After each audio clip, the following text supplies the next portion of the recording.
All right, welcome into SportsBIT Betting Insight today, Thursday, April 7th. Big game breakdown coming up. Spurs and the Warriors. We'll get to some key games in the NBA and 5 great minutes, part 2 with Rob Veno. We'll go attack the bullpens again. And, of course, the play of the day. We start with bad beats and bad bets. And with bad beats, we give you the information. We put you in a great position last night. What you choose to do with it is up to you. But oh my God, if you had the Blazers, Portland is up big for most of the game. Donovan sits everybody like we told you was probably going to happen. But a 3 at the buzzer, OKC wins, but wins by 5, Teddy. And it was amazing to see the markets go crazy once the info came down that they were sitting everybody. Yeah, but again, we talked about it on the show yesterday. And of course, the Blazers win by 5. They did not cover the -8 closing number, but they certainly covered for anyone that had +1.5, -1.5, was -2 in the morning, up to 2.5 and 3. No problem. You covered with Portland. If you're going to get on the wrong end of 9.5-point NBA line moves, you're going to have some bad beats. We give you the information as best we can when we record the show, and obviously recording real early. The goal is to give you a chance to have all day to look for the best number. But here's one. Tried to help you. Hopefully that 3 at the buzzer didn't cost you any money. That was crazy when you saw what the markets were doing as the info gets out there. And then you just see people go crazy with it. Hey, the total even moved a couple points too. And that never had a shot if you had the under. Yeah, and again, the markets were moving all day on this game. And it's one of the types of games where if you're betting the information after the information is released, you're already too late. You want to be betting this stuff on the come, and then when the information comes out as you expect it to come out, you're going to put yourself in a good position. You can come back on the other side, because obviously there were those out there who cashed a middle on that Blazers-Thunder game last night. Yes, more bullpen shenanigans. The Blue Jays blow it again after the fiasco a couple nights ago with the slide in the protest. They lose. They gave up 3 in the bottom of the 8th. What about the Sean Tollison and the Rangers? Giving up 5 in the top of the night. Now, Tollison had allowed 4 runs in his previous 16 outings combined. Gave up 5.5 an inning here. And, of course, he didn't get anybody out. All 5 Mariners that he faced got hits. But maybe we shouldn't blame him for giving up a home run to Robinson Cano. Heck of an opening series for Cano, Pauly. 4 home runs and 7 RBIs over the 3-game set? Yes, he crushed it. He had a monster series for the Mariners in that one. He struggled to hit the long ball last year. Not a problem so far for Cano. And the Phillies, another one against the Reds. The Phillies bullpen spits it up again. Yeah, exactly. 2 games, 2 bullpen meltdowns for Philadelphia. Bad beat, I should say, if you had the Phillies in either of those ball games. But again, there are going to be lots of bad beats if you have Philadelphia this year. That bullpen is primed to give up runs in bunches. Bad bet again. The Padres, first team in MLB history to get shut out in their first 3 games. Oh, and it's ugly for San Diego. Look, spring training doesn't mean anything, and we don't put a lot of emphasis on spring training. As far as betting spring training, I don't know anyone that beats it long term. But it's surely worth noting that the Padres had the worst record in the Cactus League in spring training. They won, 10-21. And they've been outscored 25-0 so far this year at home. Now, again, it's worth noting, Minnesota last year had that miserable first week, and they played good baseball, and they made a bunch of money betting the Twins as underdog price. Yeah. Believe me when I tell you, the markets are going to react to what we've seen from San Diego over the first 3 days of the season. But when you're getting outscored 25-0 in your opening series at home, sure feels like a long year for Padres fans. Yeah, a couple in the NBA. How about the Celtics? A big problem covering, and they're 1-5 ATS in their last 6 with these big numbers. Yeah, and 5-11 against the spread the last 16. Boston never sniffed a point spread cover against New Orleans, and they're certainly not the type of team at this stage of the season that I'm comfortable laying the 13, 14, 15 points against the bottom feeders. We haven't seen that intensity from the Celtics against their lesser foes, and it's really shown up in recent weeks. And no intensity, especially on the defensive end for Cleveland. a no-show against the Pacers, no LeBron, and they gave up a ton of points and they were run out in that one. Yeah, and again, I mean, without LeBron James, the Cavs a 500 team. You know, maybe. Yeah. We saw the money pouring in on Indiana. That's You're another right. huge line move.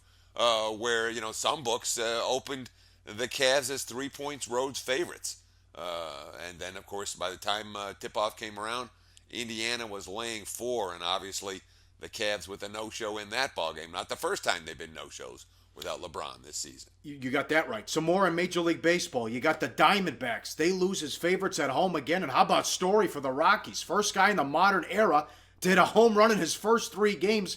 He's got 4 on the season. And the Astros, McHugh had nothing in this one. No, he sure didn't. What a rough game for McHugh. He got 1 out, and he gave up 6 runs.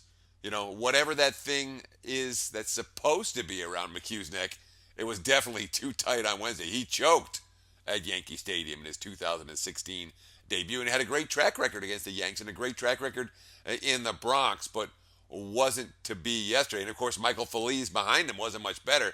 The Yankees had 12 on the board by the end of the 3rd inning. If you had Houston and or the under in that game, wrong sides in both instances. Yeah. I'll throw the Marlins in there, too. I mentioned yesterday how it was part of our big game breakdown. Fernandez had never lost at home, 17-0 with 26 career starts. He got roughed up. There's your strikeouts, Teddy. I think what do you have, 13 Ks and 5 2/3? He couldn't get it. He got roughed up by the Tigers in that one.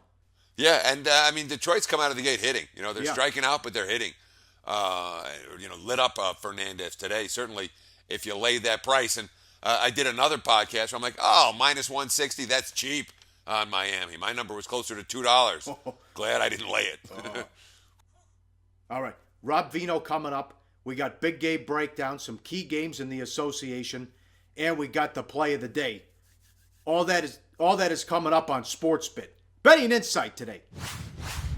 All right, big game breakdown. We start in the NBA. Toronto on the road to take on Atlanta. The Hawks are 200 the total. You look at the race for the 3 seed in the Eastern Conference. Atlanta and Boston tied at 46 and 32. Miami is a half game back, and then you got Charlotte 45 and 33 on the season. Now, with Casey, how is he going to play this? They meet Indiana coming up later in the week, and they also could face the Pacers in the first round of the playoffs, and then they could meet Atlanta in the second round. But I don't know if Casey wants to sit guys and want to maybe map it out on who he wants to see in the first round here, Teddy. And I'm not sure there's that big of an edge necessarily when you talk about the difference between obviously the home court edge matters, but 3, 4, 5, 6, not a huge deal, with the exception of that home court edge, or 3, 4/5, 6, not that huge a deal.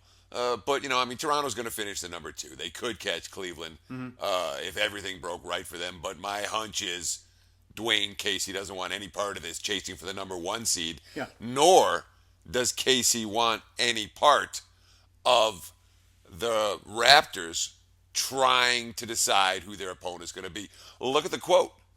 The basketball gods will get you every time if you start trying to mess with the game. You've got to take whatever the standings give you. You can't sit here and say, I'd much rather play them. We'd match up better.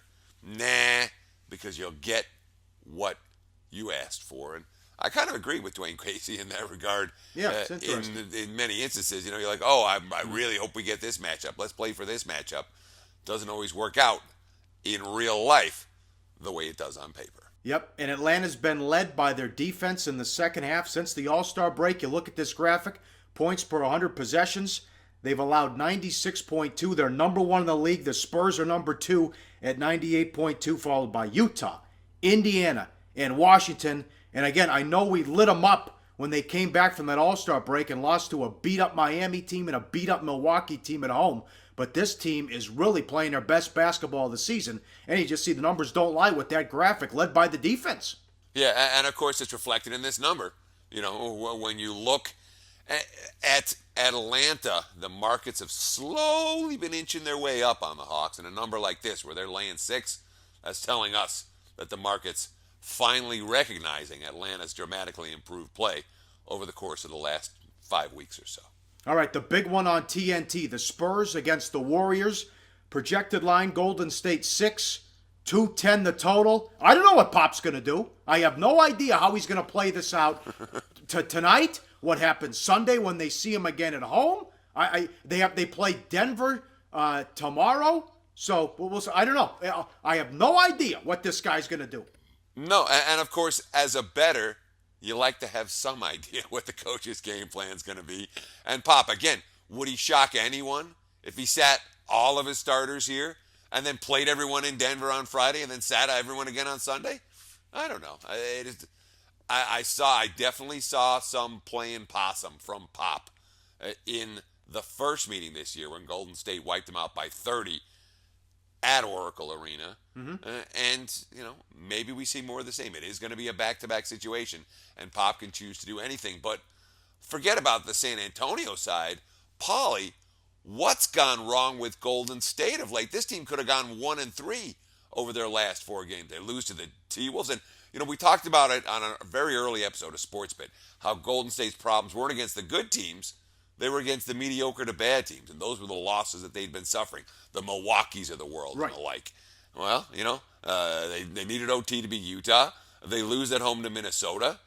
Warriors have gotten really sloppy with the basketball. Yeah, it could have been 0-4 with that stretch. The only win coming in overtime at Utah, as you mentioned. They are 25th now in turnover ratio the last 10 games. Kirk called them out last night after Kirk called them out after the loss to Minnesota, saying we tried to put on a show. They blow a 17-point lead.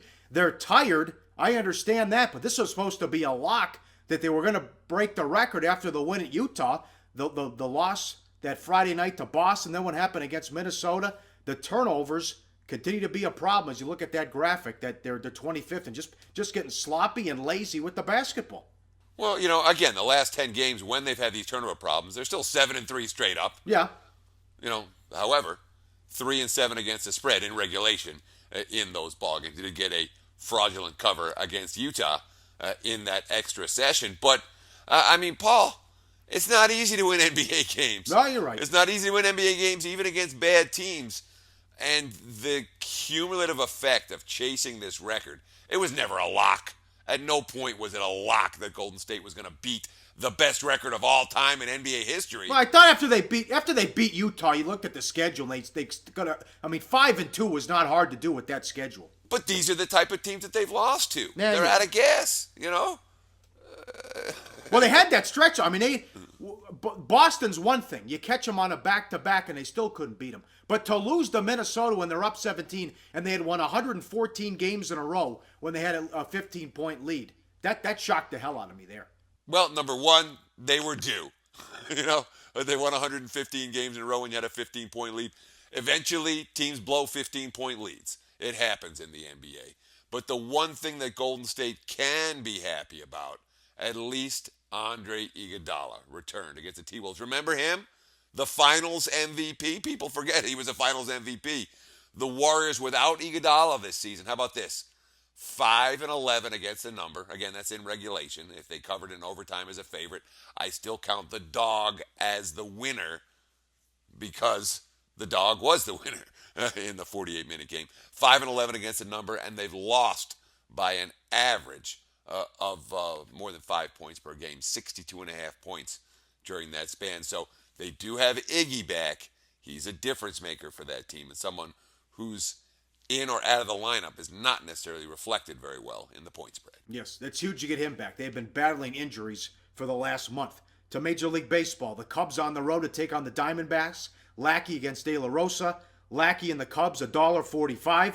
The Cubs fans always taking over now in these road games. The Cubs fans would show up at Chase when they stunk.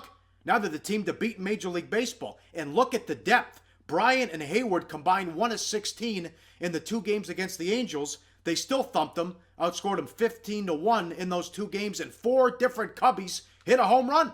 Yeah, and this is going to be a really tough lineup to pitch to when that Chase Field roof is open. For those of you who are not familiar with Chase Field in Arizona, the ball carries much better with the roof open. You like to bet overs when the roof is open. You like to bet unders, sometimes at least when the roof is closed. And of course, they have a number you can call every morning and find out whether the roof is open or closed that day. They usually update it pretty early. You can Google it. I'm not going to flash it on the screen right here, but yeah, for those of you who are interested in doing such a thing, I call that number all the time. Anyhow, we already see just how big it was for Chicago to re-sign Dexter Fowler to set the table for the offense. Fowler's a guy he didn't get a whole lot of love. The signing itself wasn't anything that got a whole lot of attention, but versus the Angels, what do you have? 9 plate appearances, 4 hits, a walk, 4 runs, a double, a homer, a couple of RBIs. That's your table setter, and that, Fowler, in my mind, good move by Chicago, but we expected to make good moves. Theo Epstein has pretty much done a spectacular job wherever he's been, Paul. And all those lefties in the lineup, this could be a nightmare scenario for De La Rosa. You look at this graphic, lefties last year, batting average 315. The MLB average 256. Also on base percentage against lefties 382. You see the league average 324, and then the slugging percentage 567. The MLB average 407. So this guy, it's a recipe for disaster. Well, yeah, you look at it. You got Fowler coming from the left side. You got Hayward coming from the left side. Anthony Rizzo's a lefty. Ben Zobrist is lefty. Schwarber could be in the lineup tonight as a left-handed bat. That's not good news for De La Rosa, not even maybe. Up next, 5 great minutes, part 2 with Rob Veno. More on the bullpens and the play of the day coming up on SportsBIT. Betting Insight today.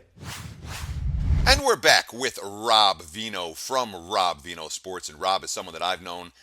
First met him in Las Vegas, right around 1999 or 2000. And I've been impressed with his baseball acumen ever since. Glad to have him as our guest on SportsBIT today. Rob, we're talking Major League Baseball. We spent some time talking bullpens.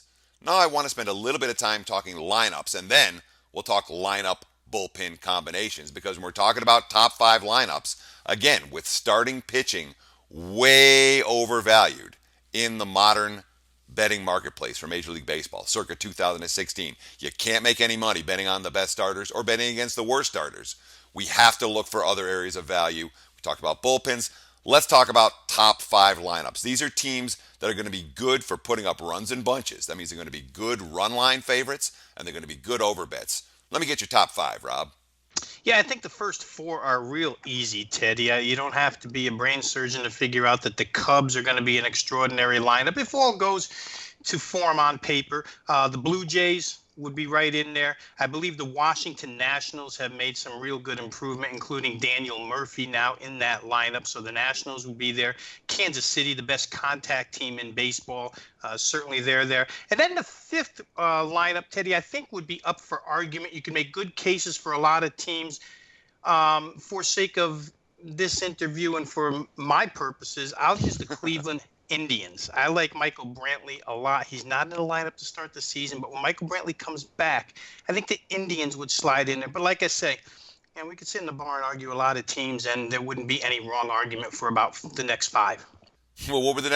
Let's talk about some other lineups that should be bet on or over friendly. I mean, let's have a bar discussion. Here I'll sip on my water. Well, I would say the San Francisco Giants certainly can be right in there if you wanted to include them. I think the Texas Rangers, the line of the Shields and Odor are real keys for that lineup. St. Louis, a lot of people predicting Randall Grichuk to hit 30 home runs this year. If he and Piscotty come through, that's another one that could be right there. And boy, when the Dodgers are totally healthy, Teddy, I think that when you go righty-lefty platoon, the Dodgers are probably the deepest, and they're certainly one of the 5 best lineups in baseball. They have guys that can hit lefties, go to the bench, bring the guys in that can hit the righties. Very good lineup LA has, but it's just not healthy right now. Right, so those are all teams that in theory should be good run line favorites and good over bets, every one of those squads. And that's a pretty exhaustive list, Rob. So let's put the concepts together now. We've got some really good lineups. We've got some really good bullpens. People want to bet run lines. The wise guys hate run lines. Oh, you don't want to lay run and a half. Oh, you can't do it with the home team. All the nonsense. You bet run lines, and you've done it very well. And I'm interested in picking your brain. Give me the best lineup/bullpen combinations for run line success in Major League Baseball this year. Kansas City would be atop the list, obviously. One of your best lineups, one of your best bullpens. I do believe that the Toronto Blue Jays have an opportunity to fit that bill. We have to see how Osuna fits as the closer for this team. I think he's going to do well. I think there's enough bullpen there for them to be a good lineup bullpen combination. The San Francisco Giants, who we didn't really mention in bullpens so much, Teddy, but that bullpen still, the top 3-4 is very steady. With the lineup being better, I think they're good. And I would use the Texas Rangers. Texas as a bullpen does not have a lot of name recognition, but they've got a slew of guys that throw 95 plus. They've got a couple extreme ground ball relievers in Sam Dyson and Keone Kela. I think Texas certainly fits in there too. So those would be my best four. That's a great list, Rob. I appreciate that. Let's go to the other end of the spectrum. We've got 1 minute left. I want the bet against teams. The teams we're going to be betting over the total. The teams that, well, maybe not, but the teams we're going to be betting against on the run line, because these are the worst lineup/bullpen combinations in Major League Baseball. Well, if we want to talk overs, and if we want to put a great lineup with lousy pitching together, then Philadelphia leads the list. Philadelphia's got a good enough lineup, and the pitching is poor enough for them to be. They're one of my favorite overplays this season, and I think the Tigers slide right in behind them. The Tigers' bullpen is miserable. Their hitting is still good in bunches, so I think the Tigers fit there. You probably want to take a look at the Baltimore Orioles as well. The Orioles I've never seen so much power from 1 through 8. We talked about them having a pretty good bullpen, but they can be had with their starting pitching. So maybe the Orioles work as a good overplay as well this season. Those three would be real good. I'll say one more thing about a team that could be sneaky good as far as overs are concerned this year, Teddy, and that would be the Atlanta Braves. I think they'll be the most improved lineup in the major leagues. And to be improved, you have to stink the year before, which Atlanta did in a lot of categories. Sure. And the bullpen's bad. So Atlanta, I think if you're looking for a surprise over team, it would be the Atlanta Braves.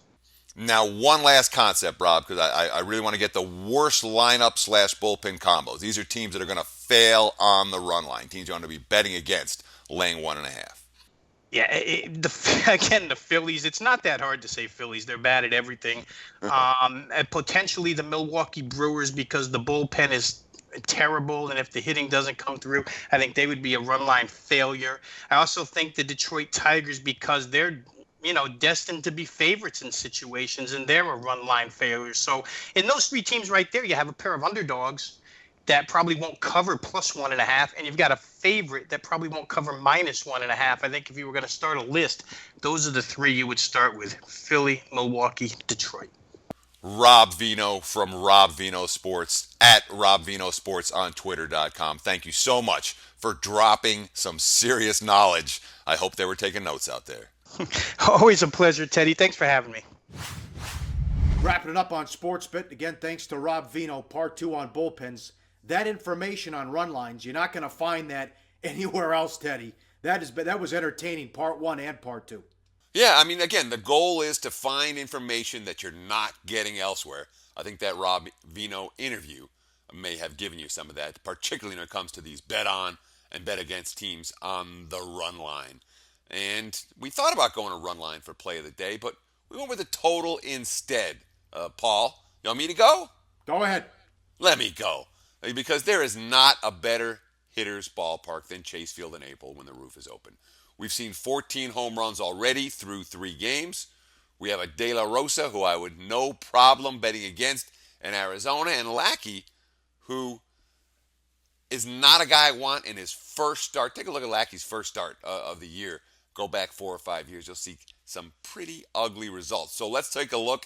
Game number 907, 908. Let's take the Cubs and the D-backs over the total. That's Arizona and Chicago. Over 9. That's the play of the day. And Paul, you're a trooper, man. You're all NyQuil'd up, less than 100%.